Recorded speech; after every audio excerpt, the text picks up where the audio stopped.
తక్కువ ఉండటం వల్ల నిజంగా కొంతకాలం అబద్ధం చేయగలుగుతారేమో సాయి గారు. కానీ ఈ రాష్ట్రానికి లబ్ధి జరిగింది చేసింది కాంగ్రెస్ పార్టీ కదా, ఇది చరిత్ర కదా, చరిత్రను ఎవడు ముడిపోయలేడు కదా. రైట్. వెంకటరెడ్డి గారు ఏమంటారు, అట్లా వ్యక్తిగతంగా టార్గెట్ చేస్తున్నారు అన్నటువంటి పాయింట్? సాయి గారు, ముందుగా మీకు ప్యానెల్లో ఉన్న అందరికీ, అట్లానే జర్నలిస్ట్ సాయి యూట్యూబ్ ప్రేక్షకులందరికీ నమస్కారాలు. దాదాపుగా 9.5 సంవత్సరాల తర్వాత అనుకుంటా కాంగ్రెస్ పార్టీ ప్రతినిధులు మనం డిబేట్ పార్టిసిపేట్ చేయడం. ధన్యవాదాలు. ఎందుకంటే చాలా రోజుల తర్వాత, చాలా సంవత్సరాల తర్వాత కాబట్టి. పాపం ఎందుకంటే 9.5 సంవత్సరాల నుంచి ఎక్కడ కూడా తెలంగాణలో వస్తున్నారు కానీ ఇక్కడ పిలవట్లేదు. అదే ఎందుకంటే లేదు కదా ఇక్కడ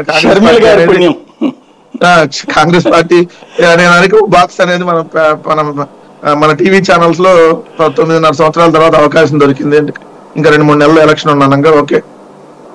రెండో అంశం వచ్చేటప్పుడు ప్రధాన అంశం ఇక్కడ షర్మిల గారు ఏదైతే కాంగ్రెస్ పార్టీలో జాయిన్ అయిన తర్వాత ఆమె ప్రవర్తించినటువంటి తీరు మీద, ఆమె కాంగ్రెస్ పార్టీలో జాయిన్ అవుతారా లేదంటే బీజేపీలో మళ్ళీ కాంగ్రెస్ పార్టీకి రాజీనామా చేసి మళ్ళీ ఏమైనా కొన్ని రోజులు పోయినా బీజేపీలో జాయిన్ అవుతారా?